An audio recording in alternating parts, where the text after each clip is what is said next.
have a bucket list? Have you been ticking things off it?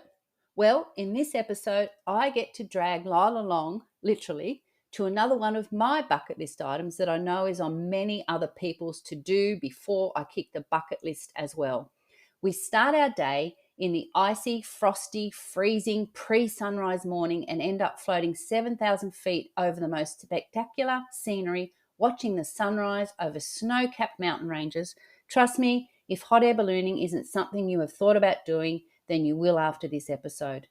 Next activity we share with you probably wouldn't be classed as a bucket list item, but should definitely be on your to-do list if you are in Queenstown. And I believe that the end of product of this afternoon class that I once again drag Lyle along to is definitely a world first. I can guarantee that no other travel podcast in the world can say this. Here's a hint. It smells good, and no, it's not wine. One of the most popular activities, and for good reason, and another one I had to convince Lyle to do, there's a theme here, is the famous shot over jet boat. Actually, I had to be persuaded into doing it as well by my grandsons, but it was so worth it. It is a spectacular, exhilarating, fun, entertaining, educational, visually magnificent, and another lifelong memory activity to do in Queenstown. Stay listening to the end to hear about the other activity that I absolutely refuse to do, Lyle too. No grandchild could persuade me to do this, but if you are braver than me, then you'll want to hear all the details of this death-defying activity that was invented in New Zealand. But you can, like we did, sit and sip fabulous Central Otago wine and watch the brave people take the plunge. Hope you enjoy episode 80, all about some fabulous, fun, exhilarating, and downright crazy activities that you can do if you are visiting New Zealand. Don't forget, if you would like to see the fabulous pictures I took of all the activities we did, especially the hot air ballooning, then go to the podcast description on the player you are now listening on and click the link to episode 80. Hey, hospitality enthusiasts, are you part of the vibrant worlds of travel, wineries, restaurants, tourism, or distilleries? Imagine showcasing your unique business on our podcast, this podcast you're listening to now. Picture an episode dedicated to your story, business, and the magic of your region. We're all about sharing extraordinary tales with our listeners, whether you're crafting exceptional spirits, curating culinary delights, guiding travellers, running a tourism venture, or creating fine wines, or anything in between. We want to hear from you. Let's explore what makes your spot and story stand out. If you're excited to share the magic of your business, get in touch. Click the link in the podcast description, or you can email me, Leanne, Leanne, at beachtravelwine.com.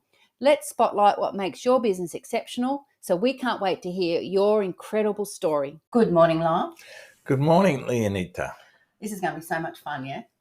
Yeah, well, you've already told me that this is not going to be the Lyle show, and I think there's I don't know what you mean by that. Okay, the last couple of shows have been a little bit in depth in the wine, but yes, listeners, Leanne's told me straight out this morning this is not your show, this is mine. Well, okay. Let me explain. Last episode we went touring all around the wine region, and you did get to nerd out a bit on the shish soils and the which soils? The terroir, and all that stuff, which is great. You know, we've had lots of great feedback. People have we? Yeah. Yeah, the kids loved it. Yeah. But today, as I said in the intro, we're going to be sharing some amazing activities that you can do in Queenstown, right? Yeah. But firstly, I wanted to thank you, honey, for being such a good sport and coming along on another one of my bucket list items, right? So far, Lyle has travelled to Spain with me. So let's go tick, tick, tick, and maybe another tick coming off. That's off the bucket list, right? You came to the Chelsea Flower Show and enjoyed medicinal rosé and the most expensive champagne we've ever had. Yeah. All these things were on my bucket list for years, but why is another whole episode. But today we are ticking off one of the longest standing bucket list items I've ever had.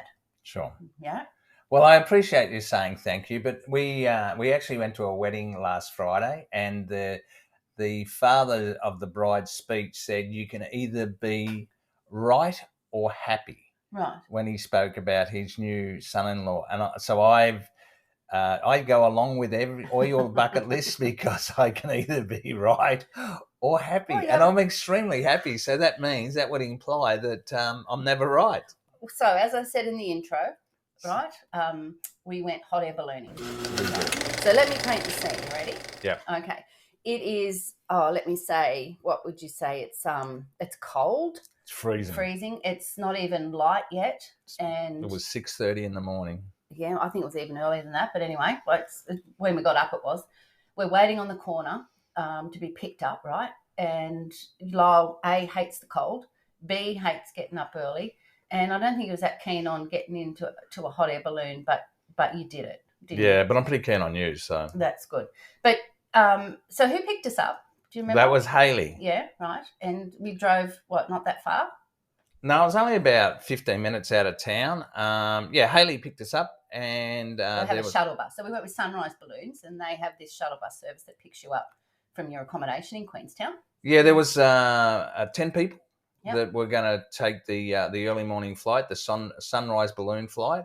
And yeah, so it only took about 15 minutes to get there. It was when you get there, we have to be weighed.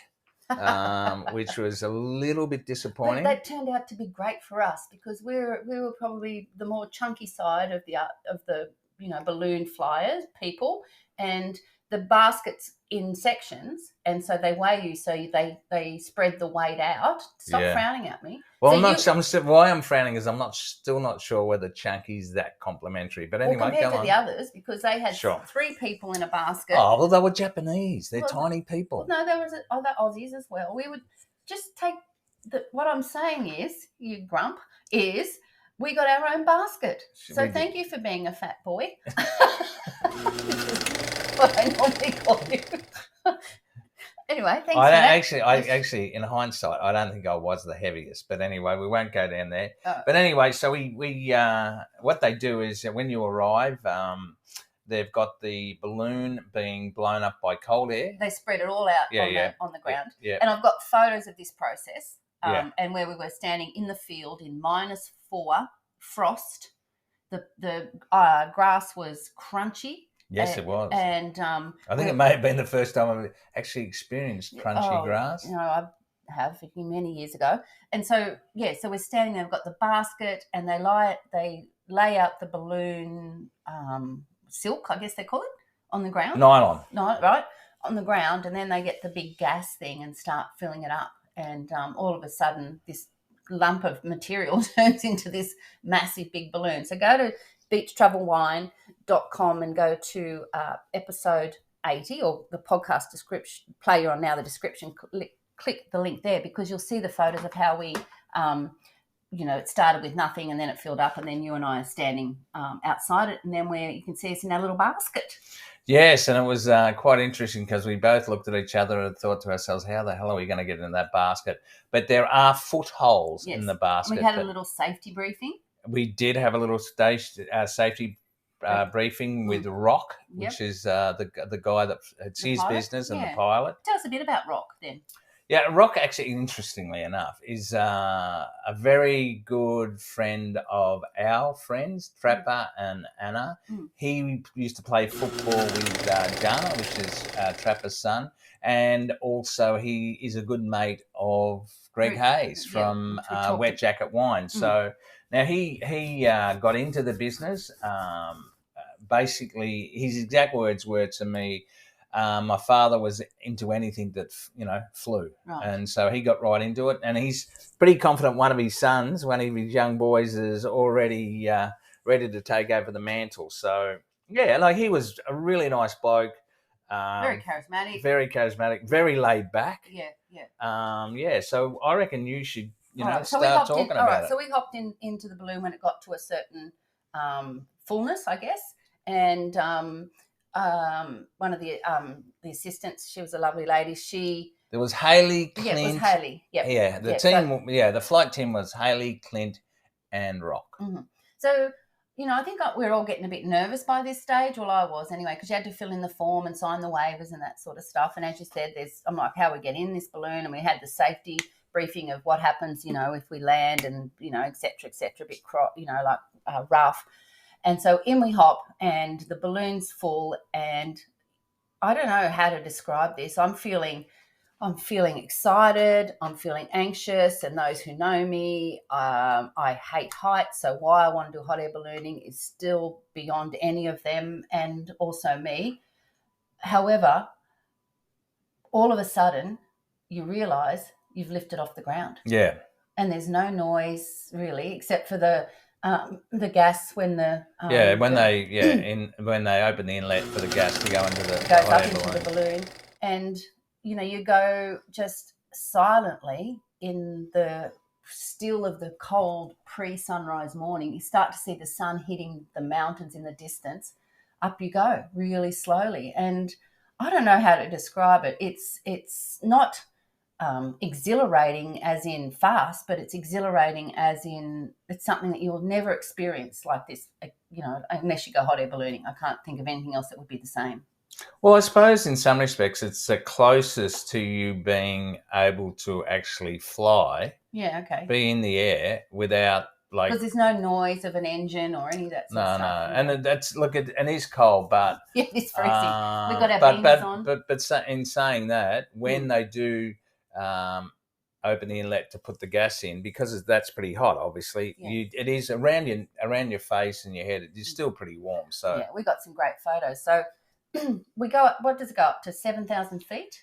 Yeah, 7,000 feet or 2,133 meters. Yes. They can go up to 10,000 feet and even higher with different balloons. Yeah, right. So let me describe this. We're now up, I don't know, as high as, we're going to go. And we look down directly below us, and there is that beautiful blue sort of snake shape, the Shotover River, which is shallow, but the most stunning sort of colour, light blue that you can imagine. On one side of the balloon, you've got the Coronet Ski Resort. Now, I remember when we went up skiing, we would see this hot air balloon because it's like the colours of the rainbow, isn't it? Yeah. And so you can see the road going up Coronet Peak, and so it's covered in snow. And, if you see snow in the sun, it glistens, doesn't it? Yeah. So it's just getting the sun on it on the mountain. And then on the other side, you've got the Remarkables, which is just obviously where some of the Game of Thrones was filmed. Sorry, Lord of the Rings, wrong TV show, was filmed. And, it's quite a jagged mountain range, and it's got the snow on it as well. And then you look back over Lake Wakatupu and Queenstown, and all of a sudden the sun comes up, shows itself up over the mountain that we're heading towards, and everything is lit up like golden with the reflections off the snow, and it is magical. It is. It's pretty spectacular. Yeah. Like we've talked about. And the grin on your face, I'm so glad you came, because there was a point where I said, look, I know you don't like the cold, and will I, won't I? I'm so glad you came, because that would have been nowhere near as special if I didn't share it with you. Oh, thank you, darling. That's the nicest thing you've said to me in the last hour. Very nice. But yeah, look, it is spectacular, and I think. And we're the only one there. And plus Rock and the other 10 people. Hot air balloon. Oh, sure. That's true. But I think one of the things is that we've talked about getting a helicopter flight and flying through the valleys and that sort of thing, and how amazing it is to be up there and having a look at the views from the air. Well, this gives you a totally different perspective on it. Yeah, because you actually. Like you go up and down, and you're quite close to things. Like at one stage we went right down, like we, like, I don't know, maybe 5-10 meters. I'm probably, way off, but it felt like we were 5-10 meters just above the Shotover River. I thought it was actually lower than that, to be honest. So, but it's hard to gauge it. But so Rock is taking us up and down. Because you can, you can't steer it, but you can move us up and down, right? Yeah. But basically, what they say, a hot air balloon don't have steering wheels, but hot air balloon pilots use the wind directions and the speed at different heights in order to steer the balloon. Hot air balloon pilots control the ascent and descent, but can't steer the balloon in a different direction without changing altitude. Right. So Rock is taking us, down close to the river, and then, it feels like he's driving it along the river through the valleys, and Then all of a sudden he puts more hot air in, and up we go, and we glide over closer to the mountains, and he's pointing out. The other thing is he's pointing out, Mount Cook, and he's pointing out all these things. So he points out, the direction of Wanaka, and then he points to the direction of where Milford Sound is, and really, what we didn't realise that all these places like Milford Sound, it seems a long way to get to it, but as the crow flies, as the bird flies, everything's so close. Yeah, it is really. Yeah. So, and then he pointed out that the new golf courses and Micah Hill's property, which is a famous jeweler here in New Zealand. And he took some put the GoPro out, so we got some photos of us actually all up there in the balloon and the studio and everything. So so many pics before, during, and after that I got. And then, we sort of come around the corner, is probably the wrong description, and you can see the little town called Arrowtown. Sure. Yes. And Rock was telling us how he talks, you have to have permission to land on private property, but you don't know where you're going to land. And he's sort of talked to all the local landowners around. So, we sort of land in where the balloon takes us. And anyway, so this time we're heading towards Arrowtown, and I don't know, all of a sudden the balloon, we just start going down, and we land in the prettiest place. The photo I took where we landed was amazing. And next thing you know, we're just on the ground. Yeah, it's almost like you don't realise there's no shunt or there's nothing. It's just, is that it? You're there. I was so disappointed that it was over, but so happy that it was over. I was a bit concerned about the landing, but no, you didn't even know you're on the ground. And then you hop out, and of course the air starts coming out of the balloon, and it sort of hits the ground, and that's when Hayley and Clint and Rock are all there, and you have to help. Because you've got to try and squash the balloon back together and get the air out. So it's a pretty full-on sort of exercise. Yeah, and everybody's got to take you get part. Yeah. And then the best part, well, not the best part, but they break out the tables and the hot pastries and the coffee and the juice and the champagne. And yes, that's true. So there we are having. It's still freezing cold. You can see the picture. It's just got frost everywhere.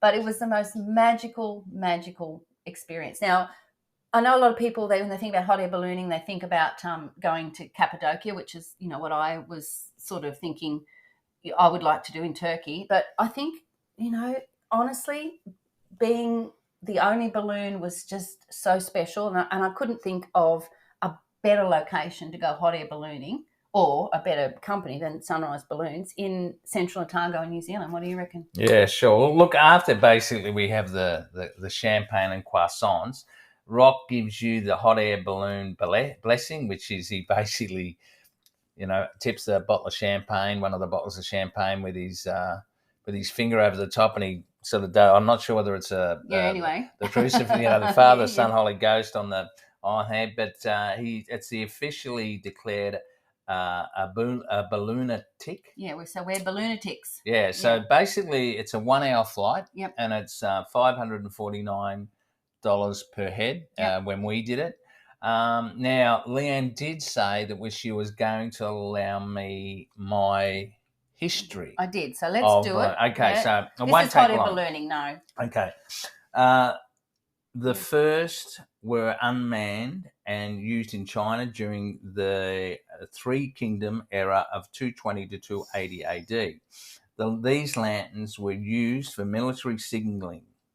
Today, we recognise them as traditional Chinese lanterns, but they were technically the first hot air balloons. The hot air balloon was invented in 1783 by Joseph and Stephen Montgolfier, the French guys. They built a hot air balloon out of paper, which scares the bejesus out of me, which Pilate de Rossier flew over Paris. Modern-day hot air ballooning using a controlled propane burner and nylon fabric was invented in 1961 by Ed Yost at Raven Industries. Now, originally, this is the funny part of the story. King Louis XVI had originally decreed that condemned criminals would be the first pilots. But de Rossière, which is the guy we talked about just a minute ago, along with Marquis Francois Delanges, petitioned successfully for the honour. So, yeah, the old king, he thought, well, someone's going to die, it may as well be a condemned criminal. Yeah. Now, the other point that I wanted to make that I know Leanne can't wait for me to make is on November the 26th, 2005, Vijyan Pat Singhanaya, and I apologise because it was obviously an Indian guy, set the world record for highest hot air balloon flight, reaching 21,290 metres or 69,850 feet. Fascinating. No. I don't think you were that fascinated, Lan. Well, I was the first 10 times you told me. So, yeah, I imagine it's great information, Lyle. So please go and have a look at go to the podcast player you're on, go to the description, click on the link to episode 80, and you will see all the photos of the setting up, the flight, lots of the flight, the scenery, oh my gosh, and then where we landed. And trust me, you'll be blown away. We have a quick request for you. This is episode 80, Lyle. Can you believe that? It feels like a milestone 80. I don't know why, but it does. Anyway, sure. We love producing these travel podcasts, and we love it even more when people reach out and tell us how much they enjoy the show. So like this guy, Chris from the US, sent us this review. He said, I'm so glad to have found this podcast, ! Can't forget that. I love to travel, and this is such a great guide to have to explore the world. Thanks for this. Another ! That's nice. Very good. If you have time, we'd really appreciate it if you would give us a rating on the podcast player you're listening on now. Also, we'd be blown away, wouldn't we, darling, if you're listening on Spotify or directly on our website, you can actually take a few minutes and you can leave us a review or actually a comment, which would be really nice. We'd love it, wouldn't we? We would, yeah. Make it all worthwhile. Right. So we're going to talk about a world first now. a literal world first. I can guarantee you that no other travel podcast in the world can say this about their show, all right? And there is a reason for that. Stop it. So first, a bit of a backstory. We're in Queenstown, and one of my daughters-in-law, Talia, has gone off to have some time because she had a little baby and couldn't join in some of the skiing and snow activities that we did. And so she's gone to this perfume class, Miller Road, right? Yep. And she absolutely loved it. And she convinced me, who then convinced you, for the podcast to come along. Now, I probably should have thought better because, you want to tell. Well, there's a difference between being convinced and being conned. Oh. I know they both start with C. But once again, I'm taking one for the team. Oh, well, you can either be right or happy. So. Yeah, I went, but there's the really ridiculous part of this. I have very little sense of smell at the best of times. We're talking about going to Miller Road, which is where you have a perfume class and you have to smell all these smells, put them all together and make your own bottle of perfume. Correct. Right. The unfortunate thing is, not only do I not have a real good sense of smell, but this particular day I had a runny nose. Yes. So it was a total waste of time. Now it goes for about 2.5 hours and it's $149, and in hindsight I could have spent the money on some beautiful wet jacket Otago. Well, that's really mean. Central Otago because wine. I think it's a great experience, and you know what? I wish I'd left you at home because you really didn't add to my experience. No offense. However, you know what? That's not the first time you've told me that. I know. You didn't even have to wait to the podcast. However, you told me as we walked out the shop, what a waste of time you are. Yeah. So, but anyway, the thing is, you ended up with your own perfume called Central Otago, right? So, and it smells really good. Well, Otago, I call it Otago. It's called Central Otago. No, yeah. Otago. No, well, we'll put money on that later. But yeah, you'll have 60 perfumery materials to choose from, including rosé, jasmine, cotton candy, probably just rose, ambergris, green tea, vanilla, sandalwood, oud, I don't even know what that is, and tobacco. They talk about how to make a balanced fragrance, and you will learn how to construct your composition using their easy-to-follow system. So you walk into the shop, right, and it's set up with the tables up the middle. It smells divine. It looks so pretty. There's pink fluffy chairs, beautiful the shop flowers. fit out. The shop fit out is outstanding. And they sell other products, like scented candles and lots of different stuff. And the tables are down the middle, and you've got your own chair, and then you've got your own workstation, right? Yep. And it has 60. Is it? Yeah, 60 bottles. Right. And you have an instructor, and we had a lovely lady and there was us two and a mother and daughter that were doing the perfume class. And it was probably one of those only days that it was a bit rainy. And so it was a perfect day I think it was a Sunday afternoon to be indoors. I was loving it. And it was really professional and well done, and I learned a lot about, how perfumes made. I had no idea. And it tells lots of stories about that famous perfume, Chanel No. 5, how it was made. And that was quite interesting as well. But what I found a bit interesting, honey, was that you do some blind smell, like not blind tastings, but blind smells, because they don't want you to be skewed by the names. So say it's, like rose, and it's rose, you can, I like rose. But so what they did is some of the fragrances that people normally think they like, you weren't allowed to look at what they were until you smelt them. And you sort of picked, there's top notes and middle notes and base notes. Yeah, there's 3 levels, yeah. And you need different amounts of those. So you pick them and you score them on a card, and then you reveal what you've got, and then they mix it all together. Yeah, so, and some levels, there might be 3 drops and required, and then there's the next level might be 5 drops. Yeah. And each time you get to a stage, you take it outside, so you're not sort of influenced by the smells around you, and you put a little bit of perfume on a special piece of card, and you smell it, and like, yes, I think that's nice, or I need it a bit sweeter, or I need it a bit this or a bit that. Yeah, see, guys, I definitely took one for the team. But what I tell you what, the smell that totally surprised me, it was one of my favourites, was mushroom.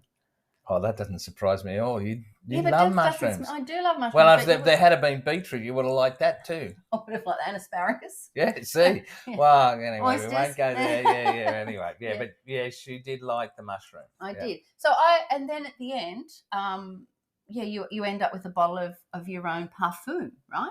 And parfum, is that what it's called? Perfume. It wasn't called perfume, or the parfum. They call it the French name. Get with the Fair program, enough. right? Fair enough. And that, ladies and gentlemen, is where the world first for a travel podcast comes in, because my eau de parfum, after 2.5 hours of smelling and adding and potion mixing, is called beach travel wine. That's right. That is true. But you know what's surprising? What really surprised me is that yours did smell lovely, but I'm not sure how you did it, because all you were doing were counting the drops that I was putting in my bottle. Lyle, look, be more careful. Do it more slowly. And I'm thinking, I don't speak like that. But you know what? That's true, and that's another reason why you shouldn't come, because they were very specific that you only need 2 drops of this one, because if you have too much of the certain one, it's just going to skew it and change it. And Lyle's just willy-nilly, I'm like, that's, oh my gosh. So yes, okay. How did it turn out? How did mine, Yeah. Otago, turn out? Your Essential Otago was great. I think it was really good. And I've used it every day since. Yeah. So it's a lot of fun to do that. And that's right in the main area of Queenstown. And if you want something different to do away from your pain in the butt partner, then I would do it. Talia, my daughter-in-law, she wanted to start a business. That's how much she loved it and how much fun it was. So us girls, we love it. Some boys would probably be a little bit more, maybe not so reckless and impatient, and maybe next time. Anyway, made it to the podcast. Let's put it that way, shall we? Sure. Now, I'm introducing the founder and knows Trina Nixon. Now, this is how she's the lady who started Miller Road. Yeah. So Trina embarked on her fragrance journey with unwavering dedication under the tutelage of a seasoned expert in the UK. Formative training and certification from the Grasset Institute of Perfumery in the fragrance capital of the world served as her foundation. An annual pilgrimage to Grasset further honed her skills, fostering relationship with some of the industry's most respected noses. A pivotal moment arrived after a masterclass with fragrance expert and author Michael Edwards, which sparked the birth of Miller Road brand in 2013. And there's two shops. There's one in Davenport, and I think out of Auckland or in Auckland, and this one down at Queenstown. Okay, so it's not just somebody doesn't know what they're doing. The Yeah, so all about it. Yeah. So for Talia to open up as a business, you'd have to be it. You'd have to do all the I think technical. I was more meaning that she loved it so much as the experience that that's not a serious thing. Oh, okay, sorry. It's because it was so. Us girls love these pretty, smelly things, and so go to the.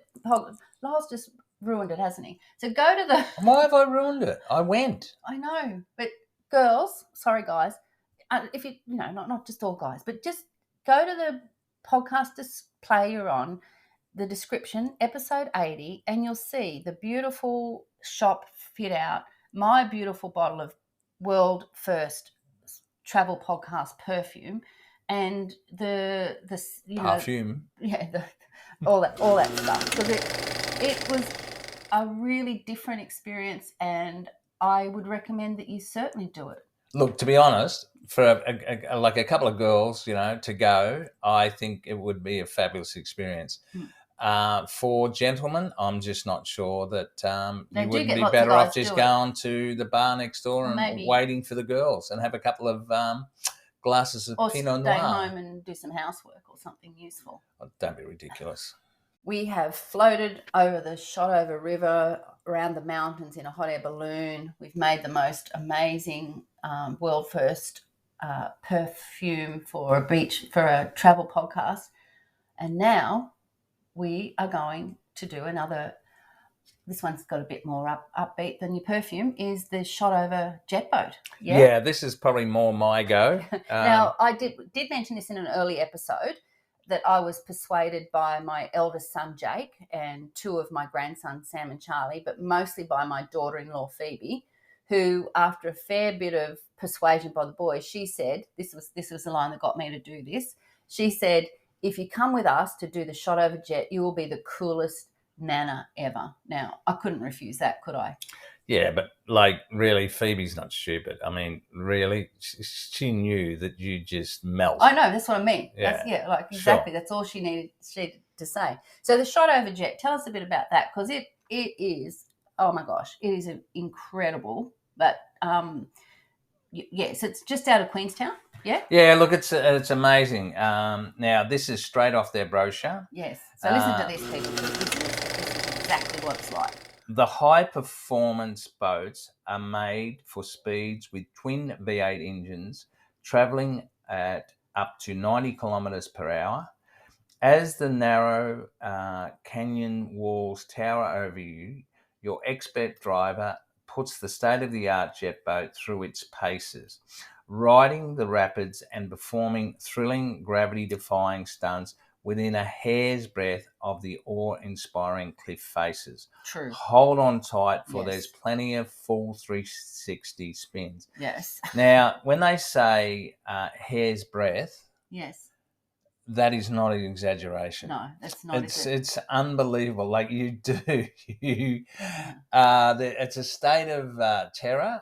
For the ride goes for 25 minutes. I loved every bit of it. I truly did. For such a scaredy cat, I loved it. But when we first got there, the night before it had snowed, and the ground down to the Shotover River was sparkly white snow, and the mountain across the road was sort of golden glowing in the sun with a sprinkle of snow on it.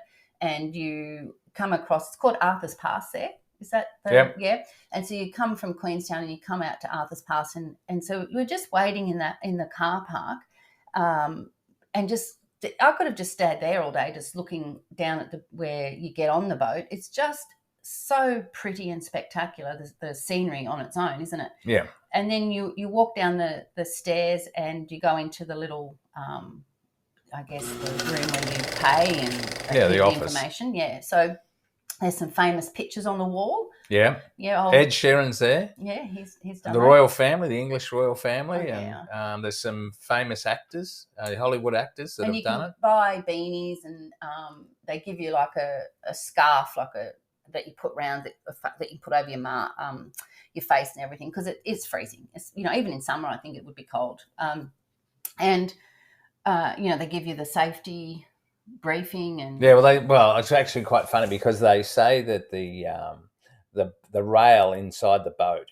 is heated, and I cannot remember that bar being heated. Oh, mine was. Yeah, but maybe I was, because you do say I am a bit of a worry when it comes to cold. Yes. But when you asked me, you said, "Oh, did you notice how the rail was heated?" I said no.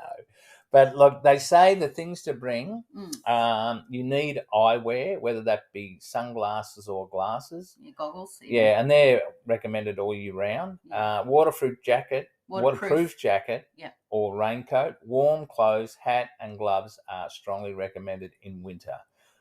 And warm shoes. That is the biggest hint I can give you, because just joggers won't cut it. If you've got like snow boots, hiking boots, thick socks, your feet will get cold. Yeah. Now, the use of handheld personal cameras and video cameras are not permitted aboard the jet boat. There's a little locker where you can leave all your stuff. However, the exclusive jet cam video cameras mounted on the jet boat will capture your shot over jet experience. Now, there was cameras basically all along the shore, well, where there was shore. Yeah.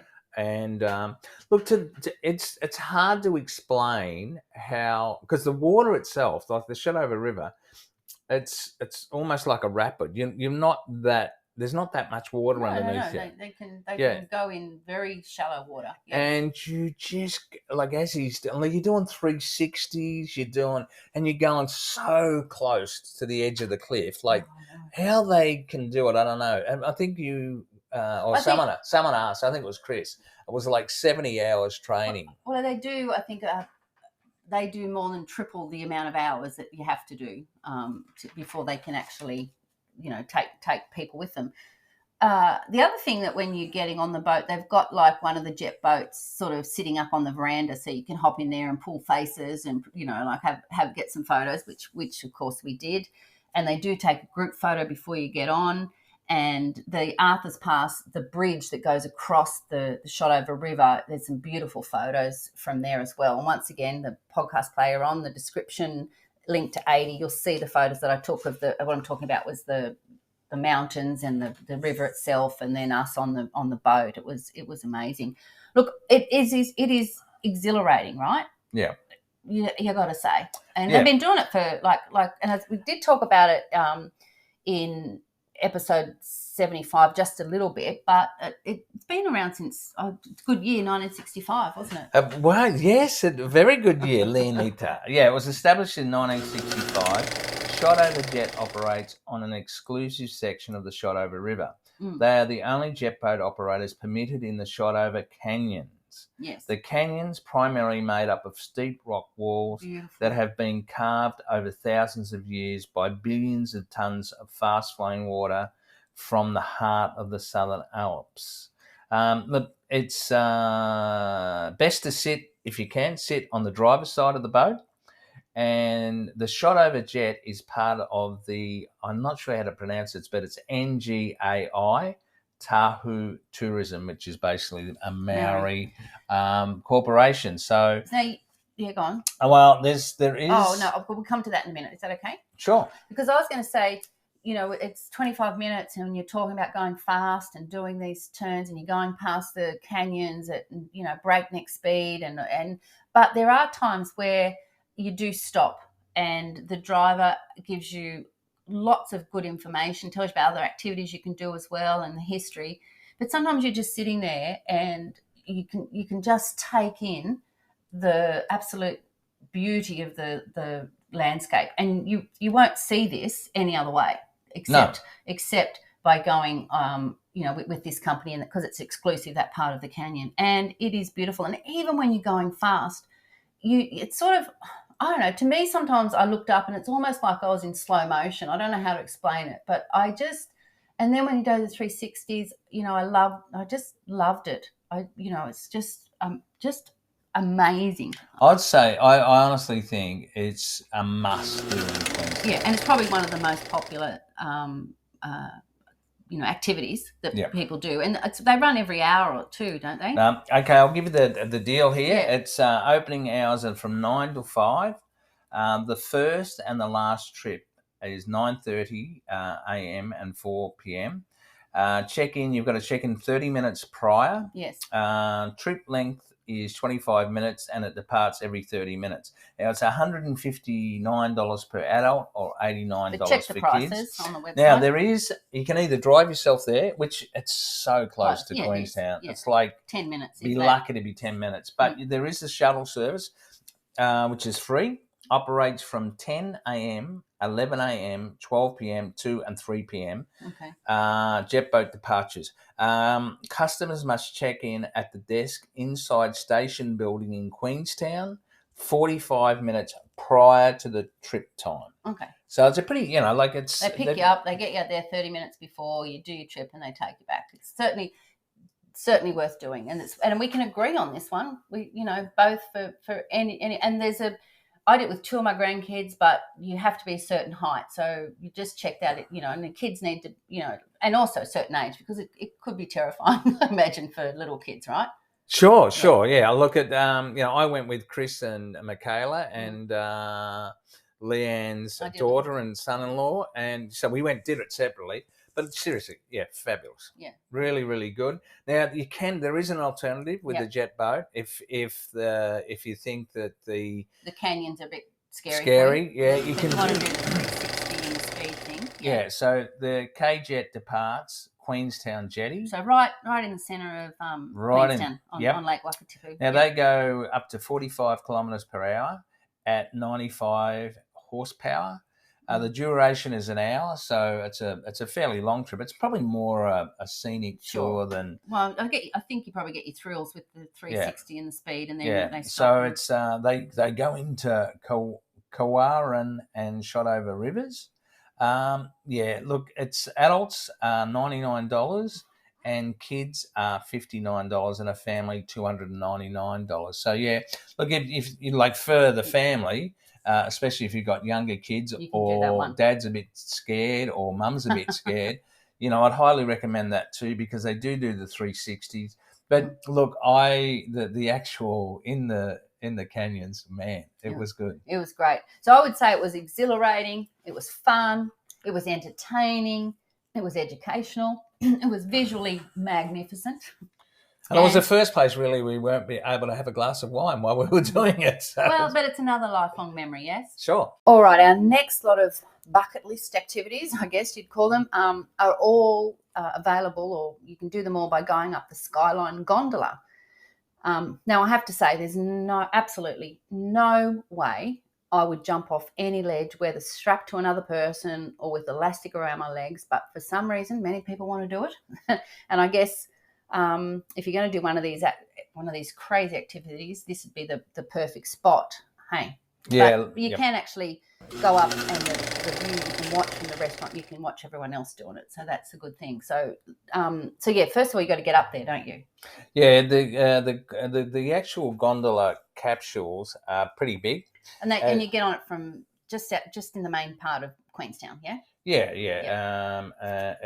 As they also are used for the mountain biking during the off-snow season. I didn't know that. They are big, because we all hopped in the great big one. Yeah. It's the steepest cable car lift in the Southern Hemisphere. Once again, my fear of heights, I was a little bit jittery, but the views. It's 480 metres above Queenstown and Lake Wakatipu to the top of Bob's Peak. Mm. Enjoy a spectacular 220-degree panorama with breathtaking views of Coronet Peak, the Remarkables, Walter and Cecil Peak, and, of course, Queenstown. And you're right, the views adjust. And when the day, well, we've been up there a few times, but the last time we went up there, it was the perfect sunny day. It was magical to the views that you could see for miles. Yeah, but while we're there, it snowed. Yeah, but that was coming down, which was even Yeah. better. Yeah. Okay, the facilities at the top, Mm. they're huge and they're impressive. They include a Tiny Tots play area. Yeah, which I was babysitting Tiny Tots there that day. Yeah, that's right, because the rest of the family were doing the luge. Yeah, and that's which you've gone through. Yeah, on another we talked all about the luge in episode 75, and doing it with kids and on your own and all that, what it's like and all that sort of stuff. So so there's a tourist shop. Yep. And there's a buffet lunch menu. Yes. And there's the Stratus Fair restaurant. Yep. And I've got to say, it's very disabled friendly. Okay. Extremely disabled friendly. Now, the restaurant, the Stratus Fair restaurant, they only take bookings online. Mm-hmm. And so obviously you've got to get up there. So you've got the gondola and lunch, which is $109. You've got the gondola and premium lunch, which basically you get a drink and guaranteed window. Guaranteed window seat. Now, we actually didn't do this, but I guarantee you, after going through all the information, next time we're in Queenstown, it will be we'll be doing it automatically, because the actual restaurant, you're out over the top. You're not sitting on the mountain. You're actually on a platform. Yeah. So, and it's floor to ceiling windows. We have had a few drinks there. Sure, but anyway, so you can do it at dinner. That's what you're talking about. Yeah, dinner. That's what I'm talking about. Mm. So you've got the gondola and dinner, which is $129 per adult, or you've got the gondola premium dinner, which again is $159, which guarantees you a window seat and also a free drink. Now, normally, whether I'm sitting at the window or not, it doesn't change the taste of the food. However, I think it'd be absolutely magnificent to be sitting on a window seat overlooking the lights of Queenstown. Would just be spectacular. When you're down in Queenstown, looking up the lights of the gondola and the restaurant's spectacular enough. So imagine sitting there, watching it down. Now, they're continually upgrading, or that at the facilities up the top, so we're just talking about the restaurant and the main sort of area where you can sit and eat and watch. But there are other crazy activities, which I mentioned before. So there's a luge that you can do, which I luckily got out of that. I volunteered. I was a babysitting volunteer. But tell us about some of the other activities that people do from up there. Jake did one of them. But there's, as I said, during the off the snow season, you've got Queenstown Bike Park, New Zealand's first ever gondola assisted bike park, with over 30 world-class downhill mountain trail bike trails, over 30 kilometres of riding and 450 metres of vertical descent. So you hop in the gondola at the bottom, you put your bike in, you go up the top, you ride down, and you can hop back on. So you're paying for the pass, yeah? Sure. Yeah. So the mountain trail bike tickets are available from, as I said, around the end of the snow season. A day pass is $125, and you can get up to 100 ride pass at $749. And that's for the cost of the gondola, yeah. Yeah, so there's all different levels of that. I would think no, thank you for me. It's not my cup of tea. Riding a bike down a 450 metre. You don't even want to do an e-bike descent. on a Although I do enjoy skiing down those sorts of things. Yes. Other activities. These are the crazy ones, yeah? Yeah. Now, these are not owned by Skyline, the cable car. They're basically partners at the top. There's helipad access for scenic flights. Oh, I'd do that, yeah. Of course you would. Yeah. There's the AJ Hackett, the ledge, bungee and swing. So bungee jumping was invented in New Zealand, right? Correct. And I don't understand why anybody would want to do it, but you can sit and have a drink and watch these brave people, jump off. Brave? Yeah. You sure brave? Yeah, yep. Okay, so now it's a 400-metre above Queenstown. Only place to jump over bright lights of Queenstown at night. Yeah, that would be. Oh, Jesus. You're doing it at night. No way. No, No way. No, I think that AJ Hackett, I think he was the first guy to actually, his was the first bungee. Okay, let's think about this. You can jump off a ledge and look at the lights, or you can sit from floor to ceiling glass with a glass of wet jacket Pinot Gris and some oysters. Oh, yeah. Let me think. Is there a choice there? I'm with you. I'm with you on that one. Yeah, you can keep your perfume, but I'm thinking, the Stratosphere Fair restaurant on the top of the gondola. I'm with you. Now, there's also, this is what your very, very brave number one son did, Jake. It's a G-Force paragliding. Now, it's a tandem paragliding. It's $299 when we were there. They go all day long. It's unbelievable. Book online. If you book online, you get a free G-Force beanie. Well, why wouldn't you? Minimum weight, 20 kilos. Maximum weight, 100 kilos. Well, I've still got a ways to go there. Not that far, but anyway. But I'm not going to do it, so it doesn't matter. It's irrelevant. I'd get to 100 kilos just so I couldn't do it. Well, the 20 kilo, it's way, way too late. Your gondola pass is not included. So, you got to pay to go up. You got to pay to go up, yep. So Jake was telling me when you do it, you can choose to do it nice and slow and just gentle, and it takes longer, right? Yeah, and that's you get right. to see better. Or you can choose to do some more spirals and have a bit more of a thrill ride, so it gets to the bottom a bit quicker, which I think most people tend to do. Yeah. Now, you one of the things they say you have to do is you check the website 30 minutes before and check for open status. So depending on the weather, obviously. The more moves, the quicker the ride. That's what you were saying. Yeah, exactly. Like Jake said, it was fabulous. He did say it was fabulous. Well, he got a great photo, which again is on the website, the show notes that go with this. So on the podcast player on, go to the description, click on the link to episode 80, and you'll see all the photos from the gondola that we went up, from the actual restaurant, the Stratosphere restaurant. I've got lots of pictures of that as well. I've got some of the luge, and also some people jumping off the bungee as they're jumping off. Got some of that, and then Jake doing the paraglide. No, it was paraglide. Yeah, that's what it's called.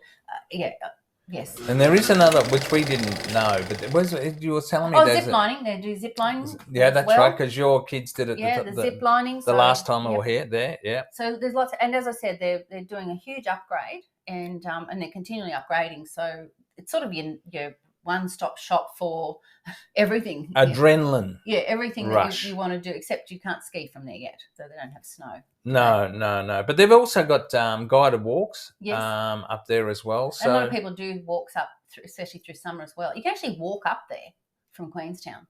Yeah, I actually saw that, and it's a particular trail which. Unfortunately, we didn't find it. I did see it, and I meant to write it down, but thanks for mentioning it, because I didn't do that. But I think the best part of going up the gondola is the views. Just magical again. And it's just amazing. And watching everyone else do all the crazy stuff. Watching the kids on the luge, and you can watch Jake do the paragliding, watch people bungee jump, and you can just sit there and have the glass of wine. It's just perfect. Yeah, I'm definitely a spectator. Yeah. And as you said, when we went down the gondola, because it's the only way we chose to go down, it did start to snow. And as I said in one of the earlier episodes, one of my little grandsons said it was like being in a real life snow globe. It was really good call. Yeah, it was really, really good. So, all right, Lyle, the time has come. I'm getting him first. Actually, no, I reckon you go different. But our favourite place to have, he's shaking his head like, what are you talking about? Your favourite place to have a glass of wine. Now, I'm going first because you cannot steal this from me, because this was my bucket list and I loved it so much. And I have to say it's probably one of my favourite places ever in the whole world, because I just loved it so much. To have a glass of champagne was when we landed after our hot air balloon ride near Arrowtown. Yeah. Yes. Now, I do have some information Right. regarding. I'm trying to wrap up here, but No, anyway, no. You can't do that. You can't do that. Can you just tell me your favourite place to have a glass of wine? Oh well, if you're going to take that, I would definitely take the Stratosphere. Yeah. The views up there were just magnificent. So now, according to the Aviation Accident Database put out by the FAA, hot air ballooning is the safest form of all air travel and are rarely involved in aviation crashes. In fact, when hot air balloons are compared to other forms of transportation, hot air ballooning is even safer. Well, it's nothing like finishing on a positive note. So yeah, I forgot to do that earlier. That's all right. But when you were talking about, it was good. No, look, I'm going for the Stratosphere. Yeah.